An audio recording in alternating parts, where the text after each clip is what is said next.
Yo, what's good, y'all boys? It's Dub, man. Today I'm coming at you with another reaction video. Today I reacted to was Larry Bird better than LeBron James. This was another requested video. Somebody sent it to me on my Instagram. Man, I'm gonna be real. I'm gonna say what I want to say towards the end, cause I don't want to make nobody mad. I want to see, you know what I'm saying? Like I watch Larry Bird highlights, but I know for a fact it's nothing like seeing somebody play like in person. You know what I'm saying? Like that's a whole different experience. But man, to me, LeBron James is the greatest basketball player of all time. Maybe the video might change my mind. You never know. I'm not finna be biased at all. Larry Bird's a better shooter. I can give him that. But when it comes to basketball, I don't know. I'm finna see what he finna say, man. If you're new, don't forget to like, comment, and subscribe. Let me know down below what you thought of the video. Who you think better, LeBron or Larry Bird. If you have a video you want to send me, you can hit me up on my Instagram at tb.dub. Yeah, man, let's go ahead and get right into it. Let's talk about LBJ versus LB. Larry Bird and LeBron James has been an interesting conversation on Twitter recently, and let me make one thing really clear. LeBron James has the highest basketball IQ of anybody in his generation, I think, or certainly the top two. And I think it might even get him in trouble because he thinks he knows a lot more than the coach does, which is debatable. Maybe he does. But either way, I want to make that clear as I make a nice comparison between him and... Quick question. This is off topic. But what was did Larry Bird have a nickname? Like, that's... Like, I never heard nobody call him nothing. But either way, I want to make that clear as I make a nice comparison between him and Larry Bird's career and how they were very different but equally valuable and productive on the court. So if you want to dismiss Larry Bird so quickly because the footage of him is getting grainier and grainier every year that goes by, take a second, check out this argument, and then see what you think between Larry Bird and LeBron James. When examining the career of LeBron James, you have to start with his body. At 6'9" and chiseled like a statue. Pause. No. Nothing sus. LeBron built different, man. Man, like 40, man, 50 years old. Doing what he doing, bro. The man His different. Raw power and explosion is awe-inspiring. And the majority of his defining plays are ferocious dunks that reduce other professionals to whimpering children scurrying for cover as his flying death machine strafes the NBA landscape. While there is no question he's got serious skill, it's his athletic ability that has allowed him to ascend to the top of the game and stay there for so many years. Larry Bird also has had his share of dunks, and it's usually forgotten that before injuries took their toll, Bird could move around the court pretty well, and while he doesn't necessarily elevate too high, he had no problem getting to the basket and finishing up near the rim amongst the trees. That's the trouble. Y'all love talking about LeBron. Everybody do it. Sometimes, you know what I'm saying? It's mistakes. He traveled just there. But no, that no passing problem is crazy. Getting to the basket and finishing up near the rim amongst the trees. Let's start out by looking at their passing. Both have extraordinary numbers at the forward position. And while you might glance at this number and assume LeBron is the better passer, it's important to dive into the footage to see the similarities and subtle differences that exist between them. Both have a flair for the entertaining pass, looking for ways to quickly get the ball to an open teammate before the defense can close in. Sometimes the overhead pass is the only way to get it there. And Bird was unparalleled at creative ways to deliver that ball from over his head. And neither player was worried about getting down on the floor after loose balls, always with their heads up to get the ball to a streaking teammate. A great way to measure basketball IQ and incredible court vision is the use of the touch pass, indicating you are 2 steps ahead of the play and see things that mere mortals do not. However, Bird seemed to take this to a different level, almost as if he was 1 or 2 steps ahead of the play, and also with a total lack of inhibition, willing to risk throwing these passes at any time, providing Celtics fans with a lot of oohs and ahs on a nightly basis. And even on the defensive side, he had the IQ to not only see where the pass is going, but to get it right to a teammate immediately.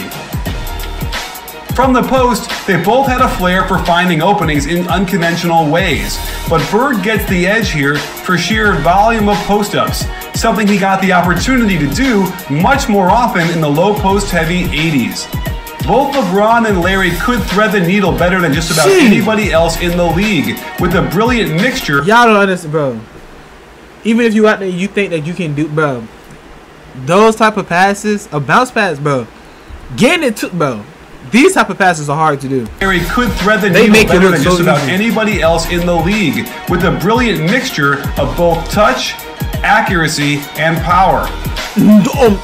That was crazy. That was crazy. Of both touch, this was crazy. Accuracy, and power. That's crazy.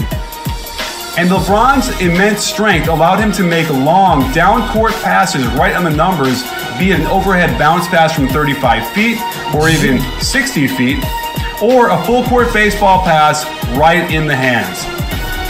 I don't want to keep pausing. But, man, when I tell you when LeBron was on the Heat, and I was, what, 13, 14 years old, my boy, I watched every single game. I was a little kid. I watched every single game. I was not missing one. And when it was in the playoffs, I reminded my dad and my uncle that they playing tonight. I was a Heat, bro. LeBron made me like that. Maximize his athletic ability by being ahead of the play and possessing the most accurate baseball pass of all time. LeBron definitely had a sense of entertainment when he could dazzle the audience with no-look passes, or flying behind-the-back dimes to bigs down low, or wrap-around lasers to get you out of your seat. That's so nasty. Bird didn't have that kind of athletic ability, but he'd scrap for the loose balls and still have the presence of mind to find a pass to a teammate who could score, all while on his back. Any deficit he had as an athlete, he more than made up for in heart, desire, and smarts. Speaking of heart, one of the reasons Larry Bird's career was marred with injury was his uncompromising will to go after loose balls. I'm sure he wouldn't have had it any other way, but these spills, while inspiring, also cut years off his career in a way LeBron never did, since he was so fast to begin with, he'd get these balls before it got too close to the sideline. Nah, he risking his life. That's good. Nah, that's what you need though. If you got that kind of teammate, that's what you need. So fast to begin with, he'd get these balls before it got too close to the sideline. Looking at their scoring, they both filled up the nets with comparable numbers, and at their heights, they could lead the league in scoring no matter how good their teammates were. However, there wasn't too much similarity in the way they scored. It was clear Larry had to score by any means necessary. He didn't blow by guys regularly, so he needed to keep defenders off balance with great ball fakes and shot fakes, which stemmed from his killer jump shot, which extended all the way to three-point range. The defense had to pick him up as early as possible, or he'd stick a dagger right in their eye. While it might not have been as aesthetically pleasing as a Jordan or Dr. J, he simply had it. The ability to make shots from all over the court, any angle, at any time. And aside from all over the court, any angle, at any time. And aside from the similarities between these two shots, the contrast of LeBron's scoring couldn't be bigger. While the 80s was dominated by cutting and post-ups, LeBron's era allowed him all sorts of pick and roll opportunities out top. And once he got going downhill, there were very few defenses that could have any hope of stopping him once he took off from the dotted line on in. And his teams have always provided him with ample opportunities to isolate on his man one-on-one whenever he wanted. And while he's had moments of being effective from deep, without question, he's made his living on sizing up his defender, putting his head down, and just downshifting toward the hoop on a path of rim destruction. Another big difference is in transition. Bird would be part of a team fast break and could finish with the best of them, but LeBron was always a one-man transition game, the rare player who simply... That's nasty. I never seen that. LeBron was always a one-man transition game, the rare player who simply couldn't be stopped unless bear-hugged by two defenders and practically brought down to the ground. One area Larry was far superior in was his use of the left hand. There were sections of whole games where he'd only shoot with his offhand, and he had such control and touch with it, you'd never know exactly how to guard him once you got within 10 feet of the basket. I can't think of another player who used his ability to score with his offhand as often as Bird did, and even 25 years later, these are still the most... I know people who can't do a left-hand layup. Grown man, and he got tired of shooting with his right and just decided to shoot left for the whole game. Impressive of his highlights, something LeBron cannot do. That's cap. Well, yeah, LeBron can't shoot with his left. Yeah, that's facts. But LeBron, yeah. As for rebounding, Bird was simply better at it, a testament to his tenacity and footwork since he wasn't getting above the rim to snatch rebounds, but he consistently grabbed more boards per game his entire career. While the spacing was different back then and small forwards got to hang around the basket more, he still seemed more willing than LeBron to mix it up down low and grab the ball any way he could. As for shooting, their overall field goal percentages are remarkably similar, but as we showed earlier, LeBron does the vast majority of his damage near the rim, where Larry was able to match the field goal percentage by taking many more shots from outside. As for the outside shooting, this isn't really close, and the only reason his three-point numbers aren't gaudier is the simple fact that hardly any threes were taken back then, much less practiced. And yet Bird still shot over 40% 5 times, including 2 50-40-90 seasons. Bird was consistently among the best free throw shooters each season, while LeBron's best year at the line was still 6 points lower than Bird's worst year. Ah, that's tough. Defensively, there wasn't much of a contest. At his height, LeBron would guard 4 positions, filling whatever role they needed from shutting down the point guard to handling the power forward down low. I remember I said, I ain't gonna pause it no more. I remember I said that LeBron can guard positions 1 through 5. And y'all tried to say I was cap? What? That's crazy. You cannot hate LeBron that much that I can't speak facts. That's crazy. Most profound finals moment wasn't an offensive move, but an incredible block that saved Game 7 for the Cavs. I'll watch and while this he doesn't bring this times. kind of dominance consistently anymore, he's got it in him when he needs to call upon it. Bird was a smart defender and knew how to use his positioning to make up for his lack of quickness and strength. Interestingly, if you look at defensive win shares, Larry Bird actually ranks ahead of LeBron James by 1 spot.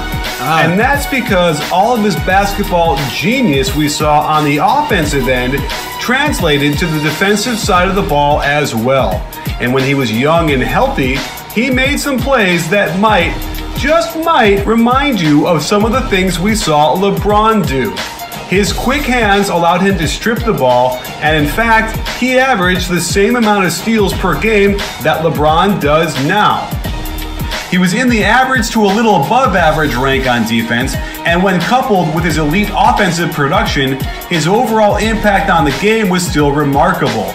In fact, looking at a modern stat like value over replacement player, Bird ranks 9th all-time in the NBA. That said, LeBron James ranks 1st all-time in this category, right above Michael Jordan. And that brings us to clutch performance. Those moments when everyone in the building knows who's getting the ball, and as that clock winds down... I know I said I wasn't going to pause. If you're watching this video, if you say LeBron is not a clutch player, you don't know basketball. I don't care no more. I'm tired of holding my tongue. If you say LeBron isn't clutch, do you have the clutch gene to nail the shot? While we don't have the advanced stats from Bird's era, we're going to have to use anecdotal evidence to show that time and again, the Celtics went to him in the waning seconds of the game, and it was a rare occasion when he didn't come through for them. Broke his back.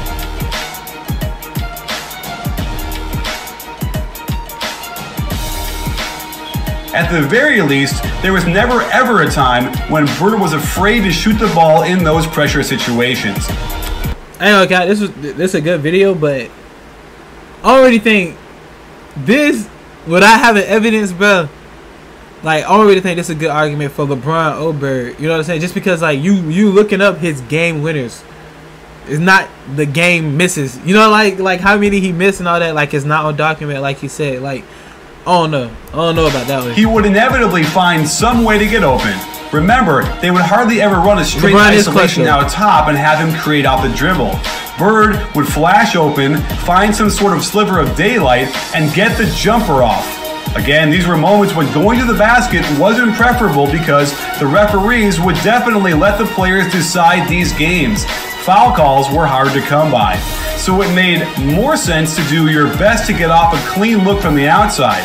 And Larry Bird was as good as anyone in this era with his knack for being in the right place at the right time, dropping in shots from all angles and degree of difficulty. LeBron's clutchiness is a bit more complicated. Of course, he spent the first 7 years of his career on some pretty bad teams where he was forced to do it all, and he did have moments where he came through for him. He was also criticized at times for not taking the game-winning shot, even though I will defend him on some of these for making the right basketball play, something he's always been focused on doing to his credit. However, there have been a few times where he hasn't been the man down the stretch, and it has opened him up to quite a bit of criticism for not being that clutch player. Mark Stein wrote an article on ESPN.com about this, and with the help of advanced analytics and play-by-play data, we can quantify how LeBron has shot when attempting a tying or go-ahead shot in the final 5 seconds of the fourth quarter or overtime. As of March 1st of this year, he was a very mortal 5 for 47, or 10.6% over the past 10 seasons, whereas the league average on these shots is 22.7%. Of course, his finals performance over the last 3 games this year did a lot to silence any critics on this matter, as he was the catalyst for an event that had never been done in the finals before, coming back from a 3-1 deficit and leading both teams in points, rebounds, assists, steals, and blocks. They each have 3 titles, and Bird was Finals MVP twice, while LeBron won it 3 times. So in the end, can we even make a fair comparison of 2 players from completely different eras? While Bird was doing the mullet, LeBron was doing the headband. And basketball isn't always about who's the strongest and fastest and highest jumper. Before his body began to break down, Bird wasn't as bad an athlete as he's made out to be. And we can't blame him for getting injured. LeBron has benefited from the miracles of modern science. It's been remarkable how long he's played without serious injury. If you want to weigh the volume of production as a deciding factor, then there's no question that LeBron James is better than Larry Bird. But if you want to look at sheer ability to make plays while at the height of their careers, then I'm not so sure it's that clear cut. Larry definitely had more skill, while LeBron brought more physical gifts. At the very least, it's a question you have to ponder long and hard with before making your decision. I got a decision. LeBron is better. Shout out Larry Bird, though. Shout out Larry Bird. But yeah, I got LeBron. I'm not gonna. I got LeBron. Like, y'all, let me know who y'all think. You know what I'm saying? I even with this video, I feel like LeBron is still the better player. I say he the better shooter, better free throw shooter, all that, but I got LeBron. Man, if you enjoyed the video, don't forget to like, comment, subscribe. Let me know down below who y'all think is, like, who's the better player overall. Let me know, and let me know your reasoning. I read all comments. No hate comments. No hate comments. But man, if you have a video you want me to react to, hit me up on my Instagram at tb.doug. And yeah, man, I'm out.